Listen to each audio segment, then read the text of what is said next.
काफ़ी सारी बात कर ली थी, अब हम आगे कंटिन्यू करते हैं। We do not know just how many inscriptions Ashoka had inscribed in various parts of his empire. Faxian and Xuanzang mention seeing pillars at places where today there are none. The extant major rock edicts are mostly located along the borders of the empire. The major pillar edicts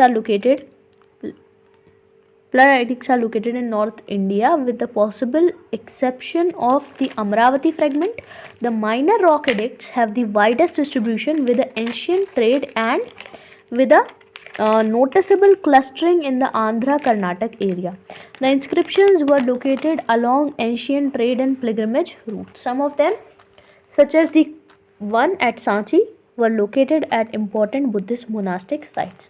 तो हम ये नहीं जानते कि कितने inscriptions Ashok ने total जो हैं वो लगवाए होंगे या इंस्क्राइब करवाए होंगे जगह जगह, लेकिन जो चाइनीज़ ट्रैवलर्स हैं जिनके बारे में आपने कहानियाँ सुनी होंगी, फासियान और हुआनसांग जो हैं, वो हमें ये बताते हैं कि उन्होंने जिन जगहों पे रॉक एडिक्ट्स देखे थे, अगर हम आज उन जगहों पे देखें तो वहाँ हमें ना तो पिलर एडिक्ट्स मिलते हैं और ना ही कोई रॉक एडिक्ट मिलता है। तो इसका मतलब ये है कि हो सकता है और भी कई रॉक एडिक्ट्स और पिलर एडिक्ट्स रहे हों, लेकिन समय के साथ वो गायब हो गए, वो नहीं रहे, वो ख़त्म हो गए। और अब जो मेजर और माइनर और पिलर जो भी रॉक एडिक्ट्स हमारे पास प्रेजेंट में हैं, वही हमारे पास हैं एक्चुअल में। तो जो मेजर रॉक एडिक्ट्स हैं, जो मेजर पिलर एडिक्ट्स हैं, वो नॉर्थ इंडिया में है, with the possible exception of the Amravati fragment. Amravati वाले को छोड़ दें तो नॉर्थ इंडिया में बाकी सारे पिलर एडिक्ट्स हैं मेजर वाले। और माइनर रॉक एडिक्ट्स की जहाँ तक बात है तो इनका वाइडेस्ट डिस्ट्रीब्यूशन है, इनका नोटिसेबल क्लस्टरिंग है आंध्र कर्नाटक एरिया में। जो इंस्क्रिप्शंस हैं वो एशियन ट्रेड और पिलग्रिमेज रूट्स के अराउंड भी हम देखते हैं, वहाँ पे लोकेटेड है। और इनमें से कुछ जो हैं, जैसे कि अगर हम सांची वाले की बात करें तो वो इम्पॉर्टेंट बुद्धिस्ट मोनास्टिक साइट्स पर हैं। अब यहाँ पे इंडिया का एक मैप दे रखा है, मैं मैप आपको इसलिए दिखाना चाह रही हूँ ताकि हम एक चीज़ समझ सकें। जैसे यहाँ पे सबसे पहले मैप का स्केल समझ लीजिए, metres 5000 metre, 4000 metre, 2000 metre, 500 metre और 200 मीटर और 0। मेजर रॉक एडिक्ट्स कहाँ कहाँ हैं, तो सबसे पहले मेजर रॉक एडिक्ट्स की बात कर लेते हैं। लागमन, ये लाल वाली जो बॉल है ना, ये देखिए, ये मेजर रॉक एडिक्ट को शो कर रही है। तो लागमन, मानसेरा, नहीं लागमन में तो वो है, लागमन में नहीं है। शाहबाजगढ़ी, मानसेरा, कांधार, कालसी, फिर आ जाओ नीचे, गिरनार, सोपारा, फिर इर्रागुड़ी, फिर सन्नती, फिर आपका जौगाड़ा, धौली, और ये हो गए आपके मेजर रॉक एडिक्ट्स। फिर आते हैं माइनर रॉक एडिक्ट्स पे। तो माइनर रॉक एडिक्ट्स के लिए ब्लू ट्राइंगल है, छोटा वाला ब्लू ट्राइंगल। लागमन, लंपका, बाहापुर, बैरत, गुज्जरा, रूपनाथ, पनगुरारिया, मस्की, निट्ठूर, गावीमत, पालकीगुंडू, जतिंगा रामेश्वर, सिद्धापुर, ब्रह्मगिरी, राजूला, है ना। तो ये सब हो गए आपके। इसके बाद इधर आ जाओ, रूपनाथ हो गया था, तो यही हैं आपके माइनर रॉक एडिक्ट्स। फिर आते हैं पिलर एडिक्ट्स। तो पिलर एडिक्ट्स जो है ये ब्राउन कलर का काइट शेप का है। तो आप देखें, कांधार में है, फिर टोपरा में है, फिर मेरठ में है, फिर रामपुरवा में है, फिर लौरिया नंदनगढ़ में है, लौरिया आरारराज में है, फिर कौशंबी में है, और इसके अलावा नीचे में नहीं है, साउथ में नहीं है पिलर एडिक्ट। नॉर्थ और ये जो मगध का रीजन है, नेपाल का रीजन है, यहाँ हमें ज़्यादा देखने को मिलते हैं। फिर आते हैं हम माइनर पिलर एडिक्ट पे, जो कि ग्रीन कलर की काइट है। तो नॉर्दर्न रीजन में यहाँ है नीलगाली और सागर, नीलगली सागर और लुम्बिनी में हमें 2 देखने को मिलते हैं। और इसके बाद सरनथ पे है एक, और फिर आप नीचे आ जाओ तो अमरावती पे है माइनर पिलर एडिक्ट। और फिर केव इंस्क्रिप्शंस की जहाँ तक बात है तो ये पर्पल कलर का स्टार है, तो ये हमें 12 बार हिल्स हैं यहाँ पर, यहाँ मिलता है। फिर आप देखो पर्पल स्टार और कहीं है हमारे पास, नहीं, तो 12 बार हिल्स में मिलता है। तो तो कहने का मतलब ये है कि इस मैप को देख के आपको कई हद तक समझ में आ गया होगा कि इंस्क्रिप्शंस का स्प्रेड कैसा है। एक क्लस्टर हम देखते हैं मगध के रीजन में और दूसरा क्लस्टर हम देखते हैं आंध्र और ये तमिल के रीजन में। तमिल और आंध्र का रीजन होगा ये शायद, है ना, साउथ, एक्सट्रीम साउथ तो नहीं है बट मिडिल साउथ है। तो यहाँ इस रीजन में हमें देखने को मिलता है कि एक क्लस्टर है और एक थोड़ा सा छोटा सा क्लस्टर हमें यहाँ एकदम पाकिस्तानी रीजन में देखने को मिलता है और एक क्लस्टर हमें मिलता है, ये शायद ये उत्तर प्रदेश का बॉर्डर होगा, ये टोपरा और कालसी और बाहापुर है। तो छोटे छोटे क्लस्टर्स हैं, बाकी बड़े क्लस्टर्स मगध वाला है और इधर साउथ वाला है। ठीक है, तो ये आपको याद रखने हैं। ठीक है, अब नीचे आ जाओ। अशोक के जो इंस्क्रिप्शंस हैं उसमें ज़्यादातर धम्म के एक्सप्लेनेशंस हैं, धर्म के नहीं, धम्म के एक्सप्लेनेशन है। धम्म क्या है? धम्म वो कंटेंट है और जो कंटेंट है और जो नेचर है धम्म का, उसको हम फर्दर बात करेंगे इस चैप्टर में। तो किंग का जो एफर्ट है, हाँ, तो हम बात कर रहे थे कि धम्म का डिस्कशन यहाँ पे किया गया और धम्म की बात हम आगे करेंगे इस वीडियो में। तो जो किंग का एफर्ट है धम्म को प्रोपगेट करने का और उसका जो असेसमेंट है अपने सब्जेक्ट्स का ऐसा करने में, वो हम देखते हैं इन इंस्क्रिप्शंस के अंदर कि किस तरीके से उन्होंने धम्म को एक्सप्लेन किया है, धम्म क्या है, धम्म को कैसे करना है, and all those things about that.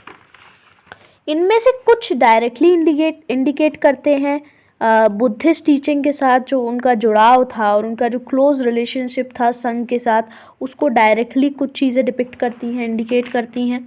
और इससे हमें एक यूनिक इंसाइट मिलती है अशोक के आइडियाज़ में। अशोक क्या सोचते हैं अपने किंग के रोल के बारे में, यानी वो जो राजा हैं उस राजा के रोल के बारे में वो खुद क्या सोचते हैं, ये हमें समझने को मिलता है।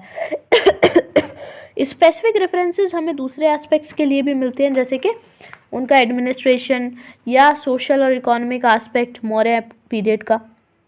तो ये कुछ फ्यू और इनडायरेक्ट हैं, लेकिन फिर भी they are important to a history scholar.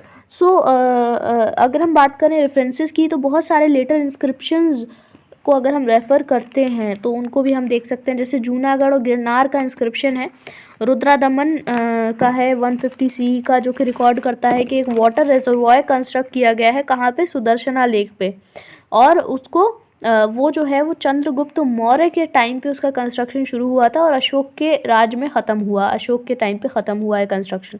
तो ये हमें पता चलता है जूनागढ़ गिरनार इंस्क्रिप्शन से, जो कि रुद्रदमन का है 150 CE का, जहाँ पे सुदर्शना लेक पे कंस्ट्रक्शन हो रहा है। ठीक है, जो शुरू हुआ चंद्रगुप्त के टाइम पे, मौर्य के टाइम पे और अशोक के टाइम पे ख़त्म हुआ कंस्ट्रक्शन। इसके बाद में इंस्क्रिप्शंस हैं जो कि 5th सेंचुरी से लेकर के 15th सेंचुरी तक के हैं। वो हमें श्रवणा बेलगोला में मिलते हैं कर्नाटक में, और वो एक मुनि मेंशन करते हैं, एक मुनि को मेंशन करते हैं। मुनि यानी एक धार्मिक आदमी, एक एस्थेटिक आदमी, जिनका नाम है चंद्रगुप्त। ठीक है, और एक जैन सेंट को मेंशन करते हैं जिनका नाम है भद्रबाहु। तो एक कनेक्शन है मौर्य किंग चंद्रगुप्त के साथ। एक ये जो कनेक्शन है, इसको ये मैटर ऑफ डिबेट है, यानी ऐसा है या नहीं, ये डिबेटेबल टॉपिक है। इसके बाद आते हैं हम references to famine relief in the Mahasthan and Sohgaura inscriptions. तो हम एक चीज़ और मैं थोड़ा सा आगे आ जाऊँ क्या? नहीं, चलो इसे भी पूरा कर लेते हैं। तो फेमीन रिलीफ के लिए क्या क्या काम किए गए हैं ये समझना बहुत ज़रूरी है। तो 1893 में एक छोटा सा इंस्क्राइब्ड ब्रॉन्ज प्लेक हमें मिलता है, जिसकी अगर हम डायमेंशंस की बात करें तो 1.6 मिलीमीटर वो थिक है। मेजरमेंट्स हैं उसके 6.4 सेंटीमीटर और 2.9 सेंटीमीटर। ठीक है, लेंथ ब्रेथ।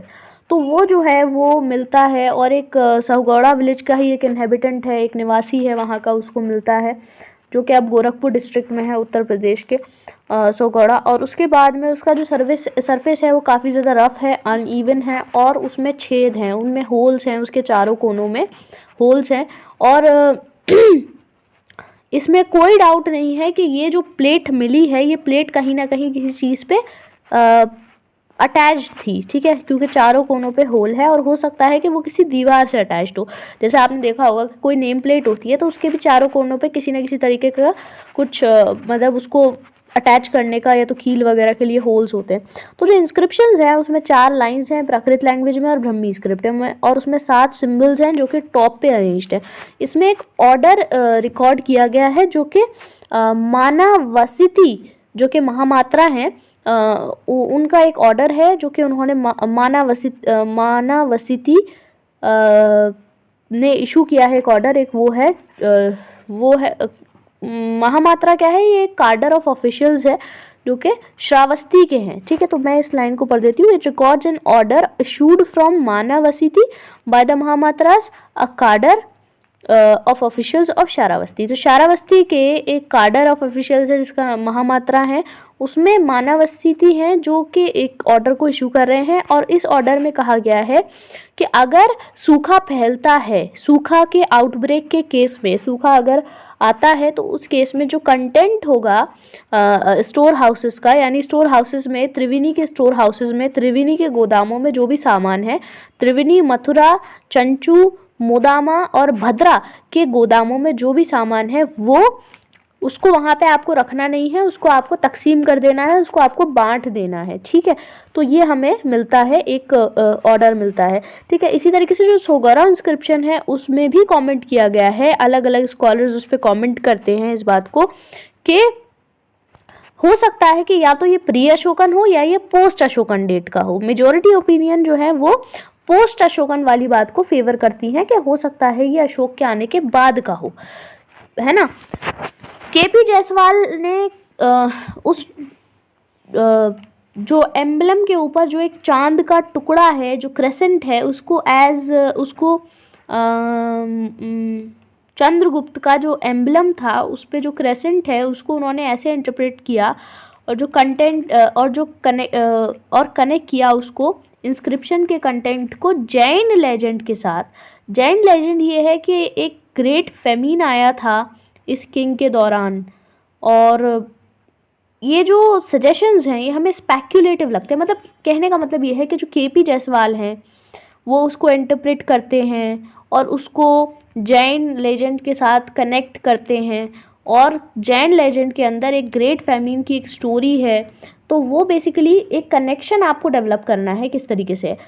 इसके अलावा बहुत साल बाद हम ये देखते हैं 1931 में बारू फ़कीर जो कि महास्थानगढ़ विलेज के रहने वाले हैं, बगोरा डिस्ट्रिक्ट ऑफ बांग्लादेश के, वो एक एक्साइटिंग डिस्कवरी करते हैं एक टैंक के पास जो कि एक हाई माउंट के पास था। उस टैंक के पास वो एक डिस्कवरी करते हैं, तो अंदर दबे हुआ एक छोटा सा 8.9 इंटू 5.7 सेंटीमीटर का पीस है हार्ड लाइमस्टोन का, और ये एक फ्रेगमेंट्री 7 लाइन इंस्क्रिप्शन है, 7 लाइनों का इंस्क्रिप्शन है इसका पहला पार्ट मिसिंग है और लास्ट लाइन डिफेस्ड है। ठीक है, और इसकी जो स्क्रिप्ट और लैंग्वेज है वो अशोकन इंस्क्रिप्शन जैसी है, लेकिन स्कॉलर्स डिवाइडेड हैं इस बात पे। स्कॉलर इस बात पे अलग अलग मत रखते हैं, मतलब अलग अलग सोच रखते हैं कि क्या ये प्री अशोकन है या पोस्ट अशोकन है। ठीक है, फिर महास्थान इंस्क्रिप्शन जो है वो ऐसा लगता है कि वो एक ऑर्डर रिकॉर्ड कर रहा है जो कि किसी रूलर ने इशू किया है महामात्रा के लिए, जो कि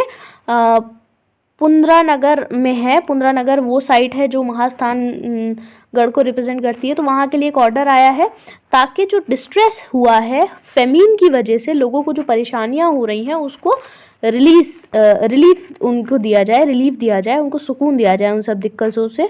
और कुछ लोग जो कि जाने जाते हैं साम वम ग्यास के नाम से जाने जाते हैं, जो कि वहाँ रहते थे और इस टाउन के आसपास, उनको रिलीफ दिया जाए इन सब परेशानियों से। तो जो मेजर्स जो कि लिए गए होंगे वो उसमें हो सकता है उसमें कॉइन्स के फॉर्म में लोन्स दिए गए हों लोगों को जिनको गंडाकाज कहा गया। ठीक है, और एक इंसान को लोन दिया गया जिसका नाम है गालाडाना, जो कि हो सकता है इस ग्रुप का लीडर रहा हो। तो ये लोन का नाम है गंडका और आदमी का नाम है गालंडाना जिसको लोन दिया गया है। एक सेकेंड स्टेप हो सकता है कि धान्य का यानी पैडी का यानी चावल की फसल का डिस्ट्रीब्यूशन किया गया हो ग्रैनरी से, गोदाम से, है ना, जहाँ फसल रखी जाती है वहाँ से डिस्ट्रीब्यूशन किया गया।